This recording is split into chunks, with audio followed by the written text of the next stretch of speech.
இன்னைக்கு நாம ஒரு படுபயங்கரமான நள்ளிரவு பயணத்தை மேற்கொள்ள போறோம். ஏன் படுபயங்கரமான நள்ளிரவு பயணம்னு சொல்றோம்னா, இந்த காணொளியை பார்க்கும் பொழுது அது உங்களுக்கே புரியும். ஊட்டியிலிருந்து கிளம்பி பெங்களூர் வரைக்குமான இந்த நள்ளிரவு பேருந்து பயணத்துல நாம முதுமலை பந்திப்பூர் காடுகளை தாண்டி தான் பயணம் மேற்கொள்ள வேண்டியிருக்கும். அதுவும் இரவு 9 மணிக்கு மேல பொது போக்குவரத்திற்கு தடை செய்யப்பட்ட இந்த பயங்கரமான அடற்காடுகளுக்குள்ள நாம பயணம் மேற்கொள்ளும் பொழுது நமக்கு ஏற்பட்ட அந்த பயங்கரமான அனுபவங்களை தான் இந்த காணொளியில நீங்க பார்க்க போறீங்க. அடுத்தடுத்து சிறுத்தைகள், யானை கூட்டங்கள் இப்படி நம்மளை அச்சுறுத்தின இந்த இரவு நேர பயணத்தை மிஸ் பண்ணாம கடைசி வரைக்கும் பாருங்க.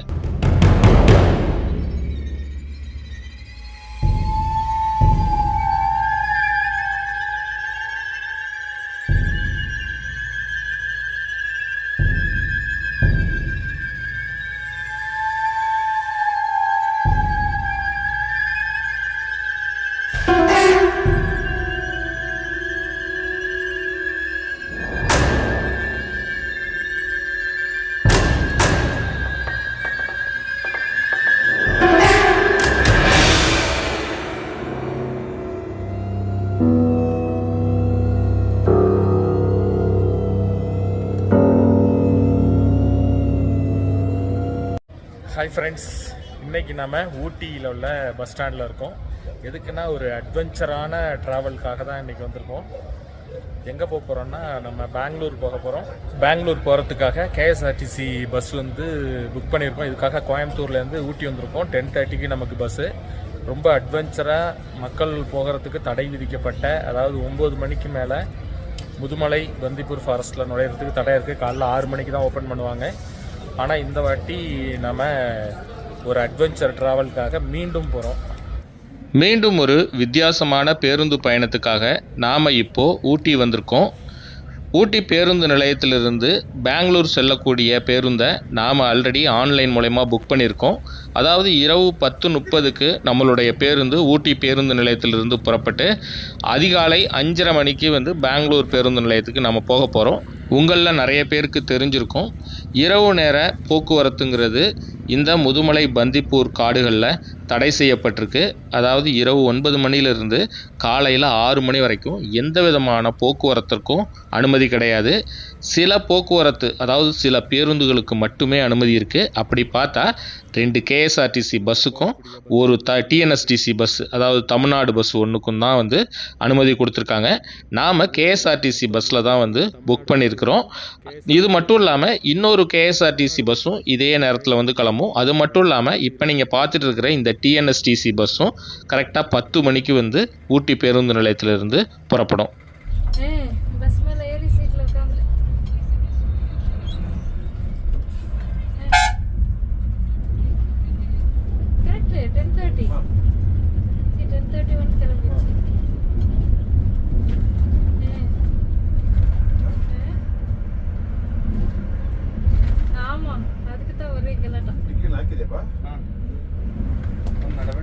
சரியாக 10:30க்கு ஊட்டி பேருந்து நிலையத்திலிருந்து நம்மளுடைய கேஎஸ்ஆர்டிசி பஸ் புறப்பட்டுச்சு.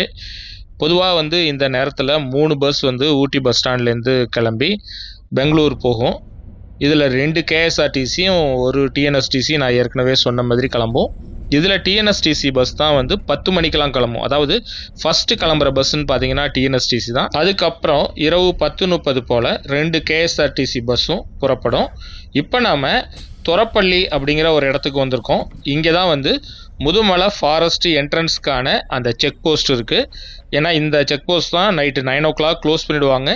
எந்த வெஹிக்கிளும் ஆஃப்டர் 9 o'clock அப்புறம் அலோடு இல்லை. எக்ஸப்ட் இந்த 3 பஸ் மட்டும்தான் போகலாம். இதுக்கப்புறம்தான் அந்த படுபயங்கரமான காட்டு வழி பயணம் ஸ்டார்ட் ஆகுது.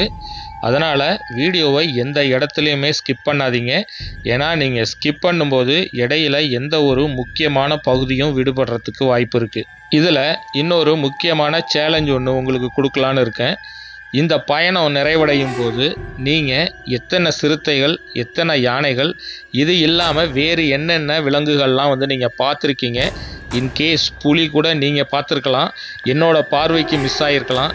இந்த மாதிரி விஷயங்கள் என்னென்னலாம் நடந்திருக்குங்கிறத நீங்கள் இந்த பயணத்தில் பார்த்துட்டு கடைசியாக நீங்கள் இந்த கீழே கமெண்ட்ல சொல்லுங்க. அது மட்டும் இல்லாம நம்ம வீடியோவுக்கு லைக் மட்டும் நிறைய பேர் போடுறீங்க, ஹைப் பண்ணுறதுக்கு மறந்துடுறீங்க. அந்த ஹைப் பண்ணும்பொழுது தான் நம்ம வீடியோ நிறைய பேருக்கு ரெக்கமெண்ட் ஆகும். நாம் இந்த மாதிரி காடுகளுக்கு பயணம் மேற்கொண்டு நிறைய கஷ்டப்பட்டு தான் இந்த காணொலியை உங்களுக்கு கொடுக்குறோம். ஏன்னா பார்க்குற உங்களுக்கு ஒரு வித்தியாசமான ஒரு காணொலியாக இது அமையணும் அப்படிங்கிறதுக்காக நிறைய ரிஸ்க் எடுத்து நிறைய பொருட்செலவெல்லாம் பண்ணி தான் நாம் இதை காட்சிப்படுத்துகிறோம் உங்களுக்கு. ஸோ அப்படி கஷ்டப்பட்டு நாங்கள் போடுற இந்த வீடியோ நிறைய பேரை போய் சேரணும் அப்படின்னா அது உங்கள் கையில் தான் இருக்குது. அதனால் மறக்காமல் ஹைப் பண்ணுங்கள். அது மட்டும் இல்லாமல் இந்த காணொலியில் திடுக்கிடும் நிறைய சம்பவங்கள் நடந்திருக்கு. அதனால் எந்த இடத்துலையும் ஸ்கிப் பண்ணாமல் பாருங்கள். வாங்க இப்போ நம்ம பயணத்தை முதுமலை டைகர் ரிசர்வ்லேருந்து நம்ம ஸ்டார்ட் பண்ணுறோம்.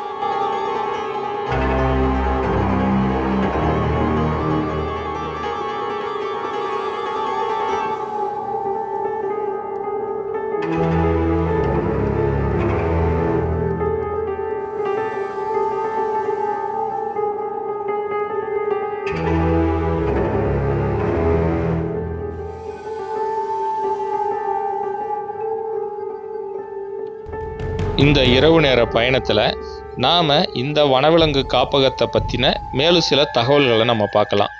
அதாவது 1940ஆவது ஆண்டு தான் இந்த முதுமலை வனவிலங்கு காப்பகம் ஆரம்பிக்கப்பட்டது. அதாவது தென்னிந்தியாவிலேயே ஆரம்பிக்கப்பட்ட முதல் வனவிலங்கு காப்பகம் இந்த முதுமலை வனவிலங்கு காப்பகம் தான். இந்த முதுமலை வனவிலங்கு காப்பகம் ஆரம்பிக்கும் பொழுது வெறும் 60 ஸ்கொயர் கிலோமீட்டர் பரப்பளவில் தான் இருந்திருக்கு. அதுக்கப்புறம் 1956ஆவது வருஷத்தில் தான் 295 ஸ்கொயர் கிலோமீட்டர் பரப்பளவு கொண்ட பகுதியாக இது விரிவாக்கம் செய்யப்பட்டிருக்கு. முதுமலை வனவிலங்கு காப்பகமாக இருந்த இந்த பகுதி 2007ஆம் வருடம் முதுமலை புலிகள் காப்பகமாக அறிவிக்கப்படுது.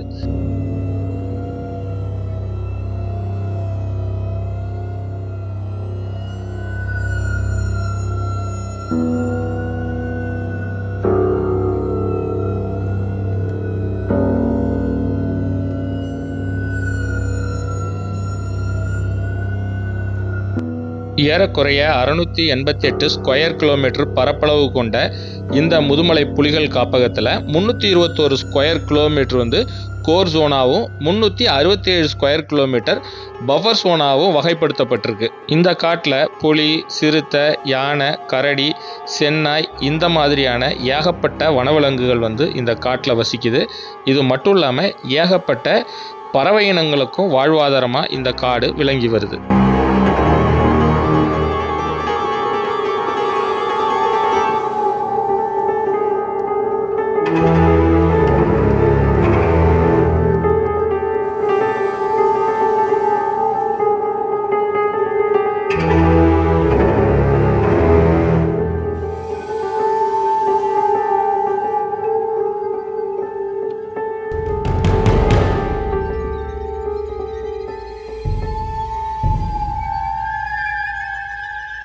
நாம் சம்மர் டயத்தோட ஆரம்பத்தில் இந்த காட்டில் பயணம் மேற்கொள்கிறதுனால 2 பக்கமும் உள்ள புற்களெல்லாம் எரிச்சு விட்ருக்காங்க. இதுக்கு காரணம் பழைய புல்லை எரிச்சாதான் திரும்பவும் ஜூன் மாதத்தில் அங்கே தென்மேற்கு பருவமழை ஆரம்பிக்கும் பொழுது புற்கள்லாம் நிறைய வளர்ந்து யானை, மான்கள் இந்த மாதிரியான வனவிலங்குகளுக்கு தீவனங்கள் கிடைக்கிறதுக்கு வழிவகை ஏற்படும். அதனால தான் இந்த மாதிரி கொளுத்தி விடுறாங்க.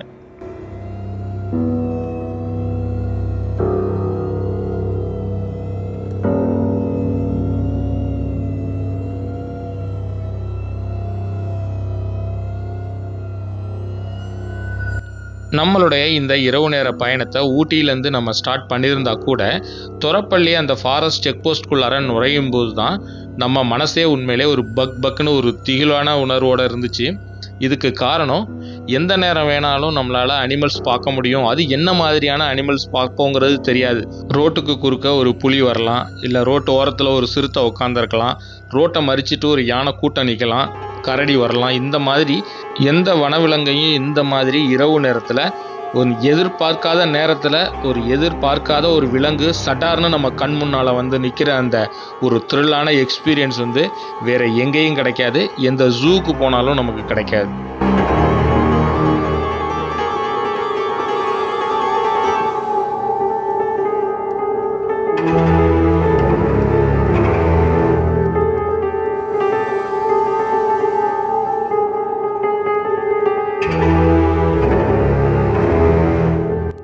10 மணிக்கு ஊட்டி பேருந்து நிலையத்திலிருந்து கிளம்புன தமிழ்நாடு அரசுக்கு சொந்தமான டிஎன்எஸ்டிசி பஸ்ஸு நமக்கு முன்னாடி தான் போய்கிட்டு இருக்கு. எனக்கு என்னென்னா, அந்த பஸ்ஸு ஃபஸ்ட்டு போணுச்சுன்னா அது போய் எல்லா வனவிலங்குகளையும் களைச்சி விட்டு போயிடுமே, அப்போ நாம் பின்னாடி போகும்பொழுது நம்மளால் எதையுமே பார்க்க முடியாமல் போயிடுமே அப்படிங்கிற ஒரு கவலை. அதனால் எப்படியாவது நம்ம பஸ்ஸை அதை ஓவர்டேக் பண்ணிட்டான்னு நான் நினச்சிட்டு போயிட்டே இருந்தேன். இப்போ நீங்கள் பார்க்குறது தான் அபயாரண்யம் ரெஸ்ட் ஹவுஸ், இந்த லெஃப்ட் சைடில் தான் இருக்குது. எப்பயுமே இந்த சைடை நான் கிராஸ் பண்ணும்போது ஒரு யானை ஒன்று டஸ்கர் நிற்கும். பொதுவாக இந்த இரவு நேரத்தில் இப்போ ஏறக்குறைய பார்த்திங்கன்னா ஒரு 12:30 மணிக்கு மேலே தான் இந்த இடத்துல நம்ம போயிட்டுருக்கோம். இந்த டயத்தில் தான் போன வாட்டி நம்ம அபயாரண்யத்தில் ஸ்டே பண்ணியிருக்கும் பொழுது ரூமுக்கு பக்கத்தில், பர்டிகுலராக சொல்லணும்னா நம்ம காருக்கு பக்கத்துலேயே ஒரு டஸ்கர் நின்றுக்கிட்டு இருந்தது. இப்போ நம்ம வரும்பொழுது கூட அந்த டஸ்கர் நிற்கிதான் தான் நான் 2 சைடும் பார்த்துட்டே வந்தேன். பட் எதுவும் இல்லை. இப்போ முன்னாடி இந்த பஸ் போகுது, எப்படியாவது இதை ஓவர்டேக் பண்ணணும் அப்படிங்கிற ஒரு எண்ணம் தான் என் மைண்டில் ஓடிட்டு இருந்தது.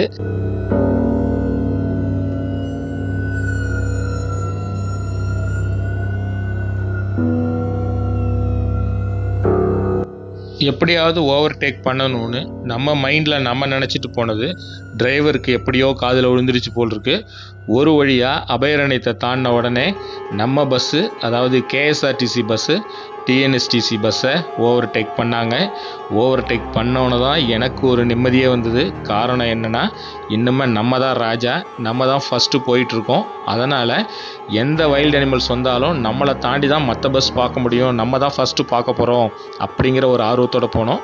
அடுத்தது என்னென்னா, இதெல்லாம் ஓகே, ஆனால் நம்ம எதிர்பார்க்குற அந்த வனவிலங்குகள் வரணுமே நமக்கு முன்னாடி அப்படின்னு நானும் நினச்சிக்கிட்டே போய்கிட்டு இருந்தேன்.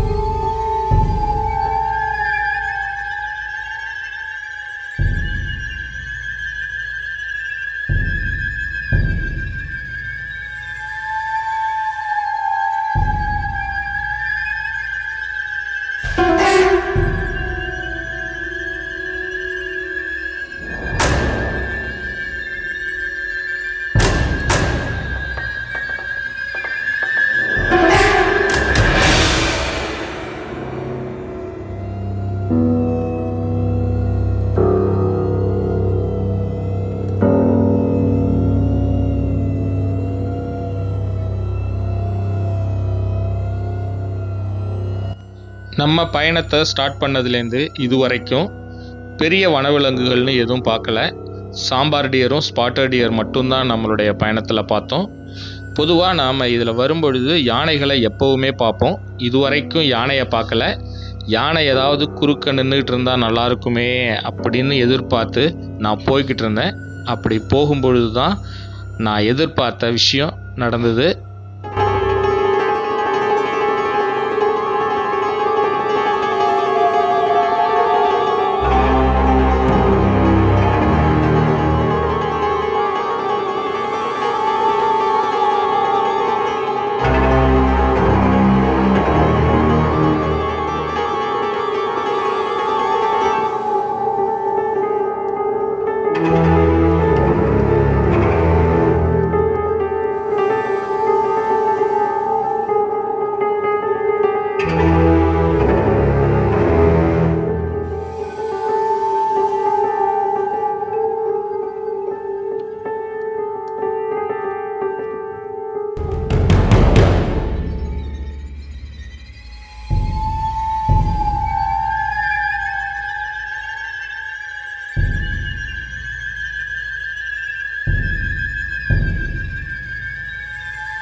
நான் ஏற்கனவே சொன்ன மாதிரி இந்த காட்டு வழி பயணத்தில் நான் ஏதாவது பார்த்துருக்க கூட மிஸ் பண்ணியிருக்க வாய்ப்பு இருக்குது.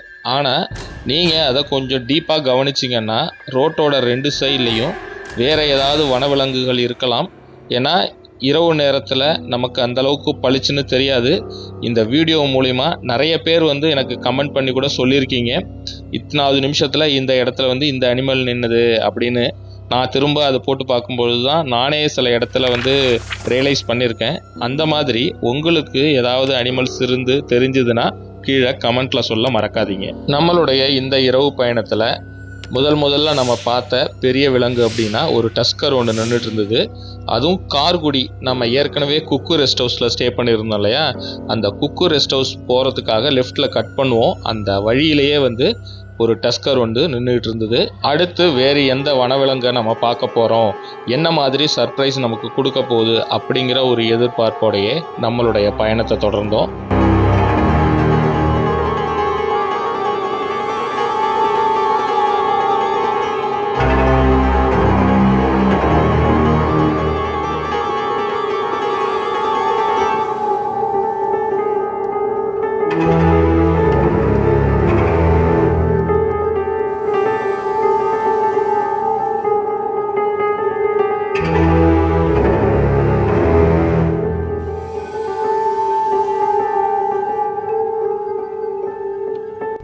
நம்ம பேருந்து கார்குடியை தாண்டி அடுத்து தெப்பக்காடை நோக்கி போயிட்டு இருந்தது. தெப்பக்காடு உங்கள் எல்லாருக்குமே தெரியும், சஃபாரி சென்டர் அங்கே தான் இருக்குது. அந்த இடத்துக்கு போகிறதுக்கு கொஞ்சம் தூரத்துக்கு முன்னாடி எதிர்பாராத விதமாக 2 யானை சைடில் நின்றுட்டு இருந்தது.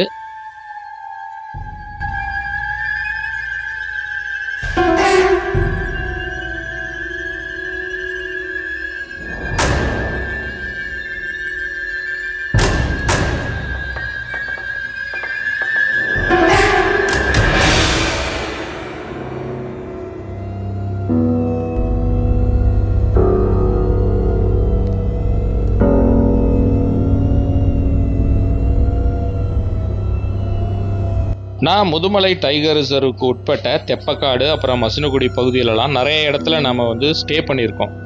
பகல் நேரத்தில் போகும்பொழுது நிறைய யானைகளையும் பார்த்துருக்கோம். ஆனால் இரவு நேரத்தில் இந்த மாதிரி ஆள் அரவமே இல்லாத காட்டுக்குள்ளார நாம் பயணம் மேற்கொண்டு போகும்போது திடீர்னு ஒரு இடத்துல யானையை நம்ம பார்க்குறதுங்கிறது உண்மையிலே நமக்கு ஒரு த்ரில்லான அனுபவம் தான். அப்படி நமக்கு அதிர்ச்சி மேல் அதிர்ச்சியாக வரிசையாக கிடச்சிட்டு இருந்தது. அடுத்து நம்ம தெப்பக்காடை நெருங்கிட்டு இருக்க சமயத்தில் நமக்கு மீண்டும் ஒரு அதிர்ச்சி கிடச்சிது.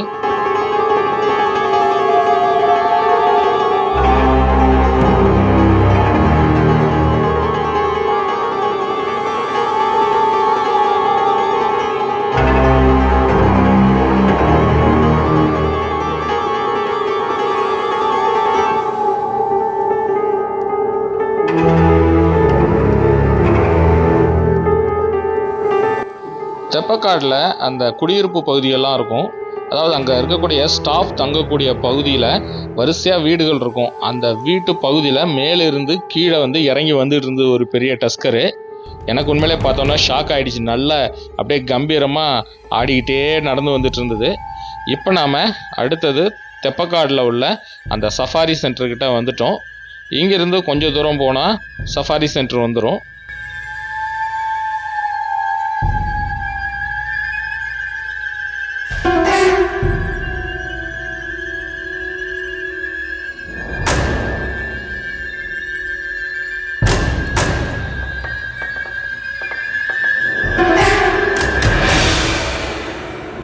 நாமளும் நிறைய டைம், அதாவது ஏறக்குறைய ஒரு 3 வாட்டி வந்து இதே ரூட்டில் நைட் ட்ராவல் வந்து நம்ம பண்ணி உங்களுக்கு வீடியோ போட்டிருக்கோம். அப்போல்லாம் பார்க்க முடியாத ஒரு விஷயம் இந்த நைட் ட்ராவலில் வந்து நமக்கு கிடச்சிது. நமக்கு ஷாக்கிங் கொடுக்குற மாதிரி சிறுத்தை வந்து ஃபஸ்ட்டு டைமாக இரவு நேரத்தில் இந்த ரோட்டில், ஈவன் பகலில் கூட நான் இந்த ரோட்டில் போகும்பொழுது சிறுத்தையை பார்த்தது கிடையாது. ஆனால் இரவு நேரத்தில் நம்ம பார்த்தோம். அது ஒன்றும் இல்லை, 2 இடத்துல வந்து நம்ம சிறுத்தையை பார்த்தோம். உண்மையிலே ஒரு ஷாக்கிங்கான எக்ஸ்பீரியன்ஸ் அது.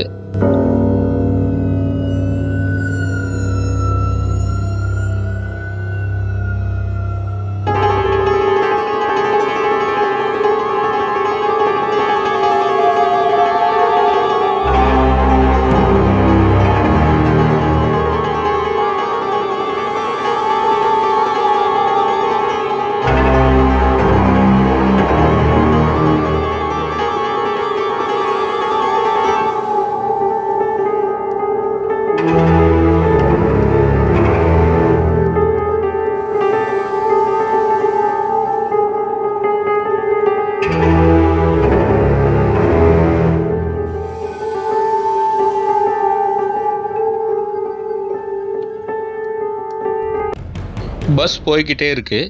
திடீர்னு ஒரு இடத்துல டிரைவர் வந்து சடன்னு பிரேக் போட்டு நிறுத்துறாரு. எதுக்கு இவர் நிறுத்துறாரு அப்படின்னு எனக்கு ஆச்சரியம். ஆனால் டக்குன்னு அங்கே பாருங்க அப்படின்னாரு. பார்க்கும்பொழுது பார்த்தா எனக்கு ஒரு அதிர்ச்சி ஒன்று காத்துட்டு இருந்தது.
உங்களுக்காக இன்னொரு வாட்டி ஸ்லோ மோஷனில் அந்த சீனை நான் காமிக்கிறேன்.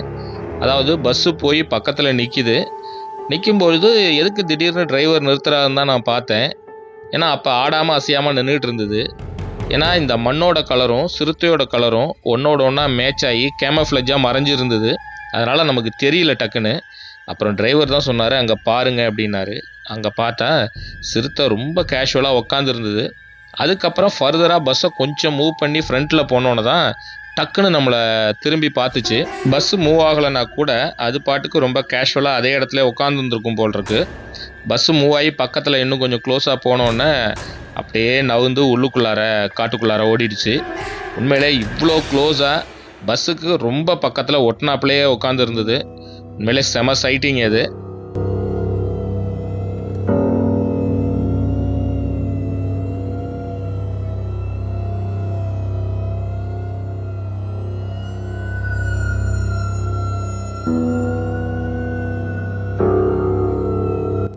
இந்த சைட்டிங் மட்டும் இல்லை, இன்னொரு இடத்துலையும் சிறுத்தை ரொம்ப கேஷுவலாக ரோடை கிராஸ் பண்ணி போச்சு. செமையாக இருந்தது அந்த சைட்டிங்கும். அதனால் தொடர்ந்து பாருங்கள். ரொம்ப த்ரில்லான எக்ஸ்பீரியன்ஸாக இருந்தது இந்த டோட்டல் நைட் ட்ராவலுமே.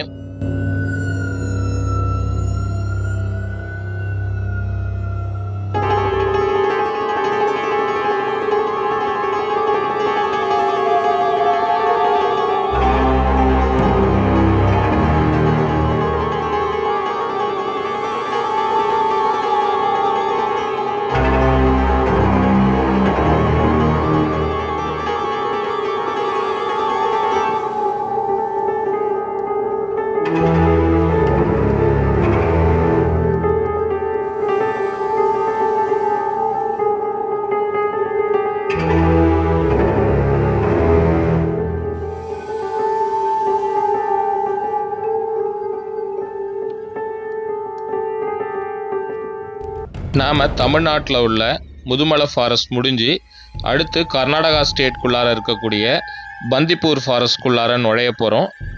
ஒவ்வொரு வாட்டியும் இவங்க என்ன பண்ணுறாங்க, இப்போ தமிழ்நாடு செக் போஸ்ட்குள்ளார நுழையிறாங்க அப்படின்னா அங்கே போயிட்டு அங்கே ரிஜிஸ்டரில் சைன் பண்ணிவிட்டு திரும்பவும் வர்றாங்க. அதுக்கப்புறம் கேட் ஓப்பன் பண்ணுறாங்க. அதுக்கப்புறம் திரும்பவும் கர்நாடகாக்குள்ளார நுழையும் போதும் திரும்பவும் அங்கேயும் கொண்டு போய் பஸ்ஸை நிறுத்திட்டு அங்கேயும் இறங்கி போய் சைன் பண்ணிவிட்டு திரும்பவும் வந்து அதுக்கப்புறம் பயணத்தை தொடர வேண்டியதாக இருக்குது. உண்மையிலே இது ரொம்ப ரொம்ப ஒரு ரிஸ்க்கான வேலை அப்படின்னு நம்ம சொல்லலாம். ஏன்னா இரவு நேரத்தில் எந்த வனவிலங்கு எந்த இடத்துல மறைஞ்சு நிற்குன்னு நம்மளை தாக்கும் அப்படிங்கிறது நமக்கு தெரியாது. ஸோ அப்படி ஒரு உயிர் பயத்தோடையும் உயிரை பணைய வச்சும் இவங்க வந்து வேலை பார்க்குறாங்க. கண்டிப்பாக இவங்களுக்கு ஒரு சல்யூட் நம்ம அடித்தே ஆகணும். அது மட்டும் இல்லாமல் நமக்கு ரொம்ப கோஆப்ரேட்டிவாகவும் இருந்தாங்க. என்னென்னா நம்ம வீடியோ எடுக்கிறோம் அப்படிங்கிறப்ப கூட எந்த அப்ஜெக்ஷனும் சொல்லாமல் வரும்பொழுதெல்லாம் கூப்பிட்டும் காமிச்சு நமக்கு ரொம்ப எல்லா விதத்துலேயும் ரொம்ப ஹெல்ப்ஃபுல்லாக இருந்தாங்க.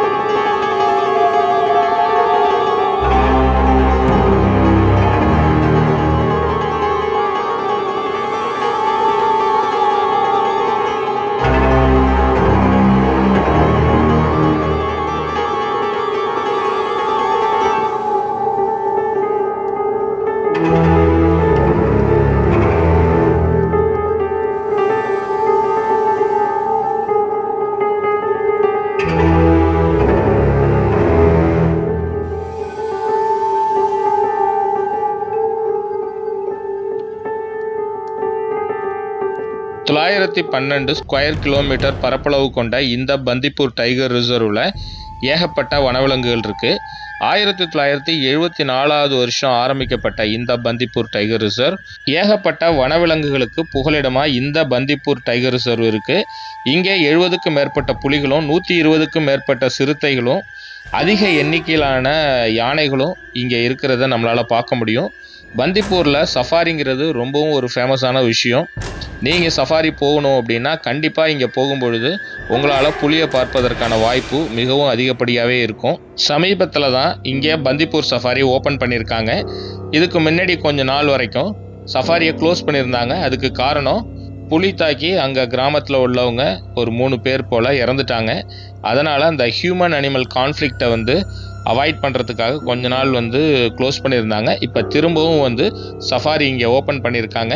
பந்திப்பூர் ஃபாரஸ்ட்டில் நுழைஞ்சி கொஞ்ச நேரத்தில் கூட்டமாக யானைகள் இருந்தது. ரோட்டோட 2 பக்கமே நிறைய யானைகள் நின்றுட்டு இருந்தது. எனக்கு தெரிஞ்சு கொஞ்ச நேரத்துக்கு முன்னாடி வரைக்கும் ரோட்டில் நின்றுட்டு இருந்திருக்கும். நம்ம பஸ்ஸை பார்த்துட்டு தான் மேபி அது உள்ளுக்குள்ளார நவுந்திருக்கும்னு நினைக்கிறேன்.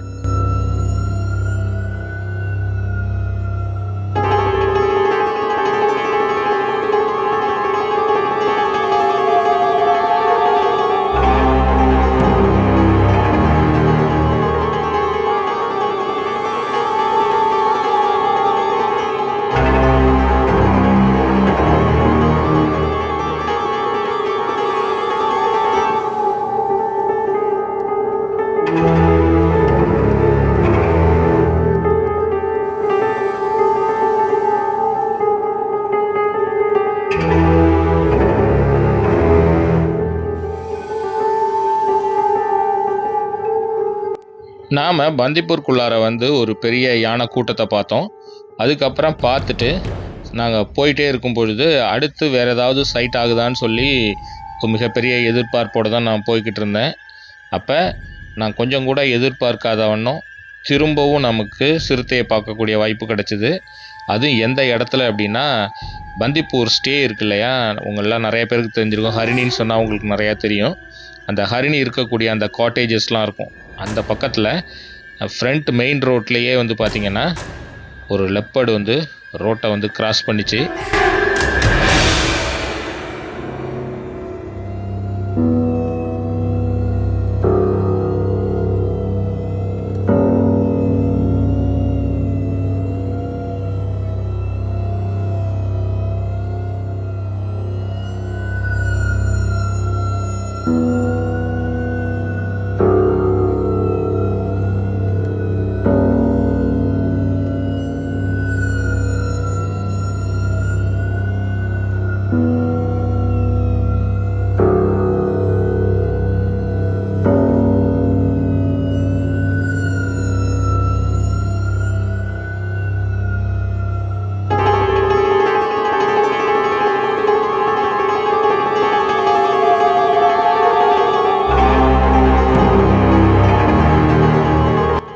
பந்திப்பூர் அப்படின்னாலே மறக்க முடியாத நிறைய நினைவுகள் உண்டு.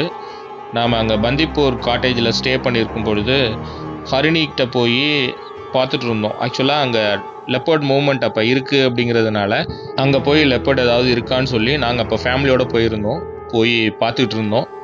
அப்போ பார்த்திங்கன்னா ஒரு மரத்தில் மொத்தம் 3 லெப்பர்டு, அதாவது ஒரு மதர் லெப்பர்டு அதோட 2 பசங்க, மொத்தம் 3ம் சேர்ந்து விளையாண்டுட்டே இருந்ததுங்க.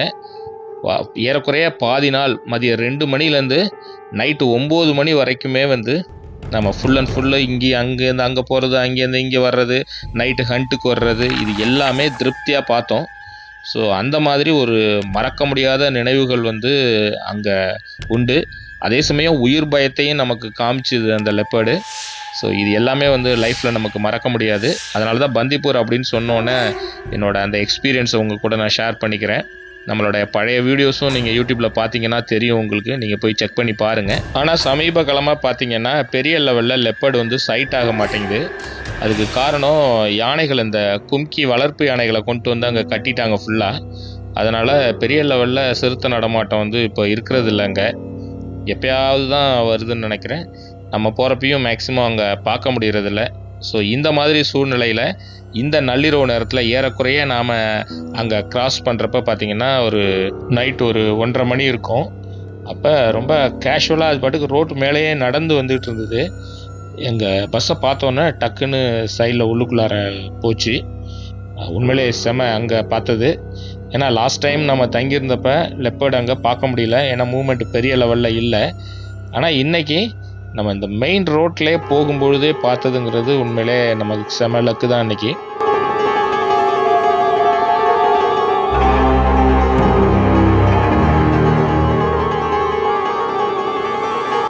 நாம் போகும்பொழுது நிறைய யானைகள் உள்ளுக்குள்ளாரே நின்றுட்டு இருந்தது.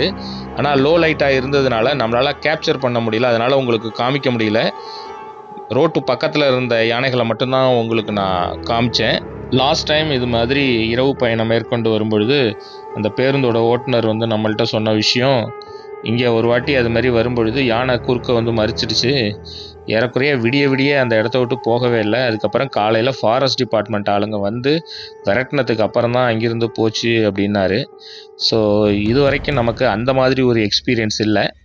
நம்மளை பார்த்தோன்னே ரோட்டில் நிற்கும், ஆனால் நம்ம பேருந்தை பார்த்தோன்னா சைடில் போயிடும். ஸோ அதனால் இது வரைக்கும் எந்த பிரச்சனையும் நமக்கு கிடையாது. நாம் இப்போது பந்திப்பூர் கெஸ்ட் ஹவுஸை வந்து நெருங்கிக்கிட்டு இருக்கோம். இன்னும் கொஞ்ச நேரத்தில் நமக்கு அந்த ஷாக்கிங் சர்ப்ரைஸ் வந்து இருக்க போகுது.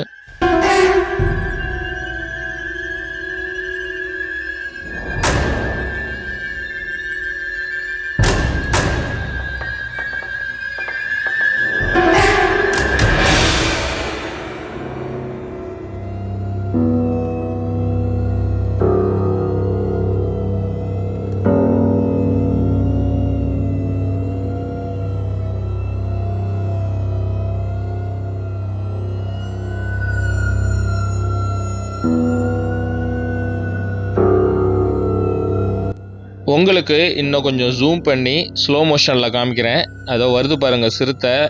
ஆக்சுவலாக லாங்கில் வரும்பொழுதே நம்ம பஸ்ஸை பார்த்துட்டு உள்ளுக்குள்ளார அது டீவியேட் ஆகி உள்ளுக்குள்ளார போக ஆரம்பிச்சிடுச்சு. நாங்கள் பக்கத்தில் வரும்பொழுது சைடில் போயிடுச்சு, லோ லைட் வேறு, அதனால் கிளியராக உங்களுக்கு காமிக்க முடியல. இது கரெக்டாக பார்த்தீங்கன்னா நம்ம கெஸ்ட் ஹவுஸ்க்கு அப்படியே ஆப்போசிட். ஆக்சுவலாக ரோட்டில் நடந்து வந்துகிட்டு இருந்த அந்த சிறுத்தை லாங்கில் நம்ம பஸ்ஸை பார்த்துட்டு அப்படியே லெஃப்ட் எடுத்து உள்ளுக்குள்ளார போக ஆரம்பிச்சிருச்சு. அந்த இடம் பார்த்தீங்கன்னா டிஎஃப்ஓ ஆஃபீஸ் இருக்கும், அந்த டிஎஃப்ஓ ஆஃபீஸ்க்கு அப்படியே ஆப்போசிட்டில் பக்கத்தில் அப்படியே போச்சு. இது அப்படியே நம்ம கேன்டீன் இருக்கும் உள்ளுக்குள்ளார, கேன்டீனுக்கு பேக் சைடில் தான் அப்படியே போய் அங்கே ஒரு மரம் இருக்குது, அந்த மரத்தில் போய் நைட்டு ஹால்ட் பண்ணும். இங்கே ஆக்சுவலாக மீசக்காரி அப்படிங்கிற இந்த சிறுத்தை தான் ரொம்ப ஃபேமஸான சிறுத்தை. அதுக்கு 2 கப்பு இருக்குது. அந்த 2 கப்பில் ஒரு கப்பு வந்து சப் அடல்ட் ஆகிட்டதுனால அது தனியாக பிரிஞ்சு போயிட்டு அப்படின்னாங்க. ரீசெண்டாக அந்த மீசக்காரிக்கு 2 குட்டி போட்டிருக்கு, அதனால் அது ஜாஸ்தி சைட் ஆகிறதுல உள்ளுக்குள்ளார ஃபாரஸ்ட்குள்ளார போயிடுச்சு அப்படிங்கிற மாதிரி சொன்னாங்க. இது மீசக்காரியா அதோட சப் அடல்ட்டானு நமக்கு தெரியல.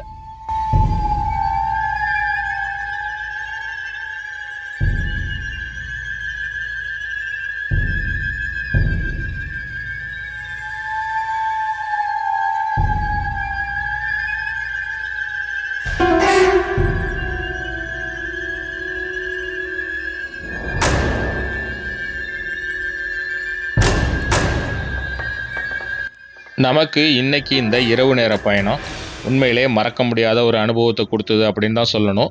ஏன்னா 2 இடத்துல நாம் கொஞ்சம் கூட எதிர்பார்க்கல. நம்ம அதிகபட்சம் இங்கே யானைகளை தான் பார்க்க முடியும் அப்படின்னு சொல்லி எதிர்பார்த்து தான் நாம் வந்தோம். ஆனால் நாம் எதிர்பார்த்ததுக்கு மேலே போனஸாக 2 இடங்களில் வந்து, அதாவது முதுமலையிலையும் பந்திப்பூரில் 2 இடத்துலையுமே நமக்கு சிறுத்தையை பார்க்கக்கூடிய வாய்ப்பு கிடச்சிது. அது ஒரு இடத்துல சிறுத்தை பக்கத்துலேயே உட்காந்துருந்து ரொம்ப க்ளோஸாக நமக்கு ஒரு காட்சி கொடுத்தது. ஸோ இந்த மாதிரி ஒரு சூப்பரான எக்ஸ்பீரியன்ஸோட இந்த காணொளி நிறைவுக்கு வருது. இதை பார்த்து நீங்களும் என்ஜாய் பண்ணியிருப்பீங்க, உங்களுக்கும் ஒரு வித்தியாசமான அனுபவம் கிடச்சிருக்குன்னு நான் நம்புகிறேன். இந்த வீடியோ உங்களுக்கு பிடிச்சிருந்ததுன்னா லைக் பண்ணிவிட்டு உங்கள் ஃப்ரெண்ட்ஸுங்களுக்கும் இந்த காணொலியை ஷேர் பண்ணுங்கள். அப்புறம் நம்ம சேனலை சப்ஸ்கிரைப் பண்ணலைன்னா மறக்காமல் சப்ஸ்கிரைப் பண்ணுங்கள். மீண்டும் அடுத்து ஒரு அருமையான காணொலியில் உங்களை நான் சந்திக்கிறேன்.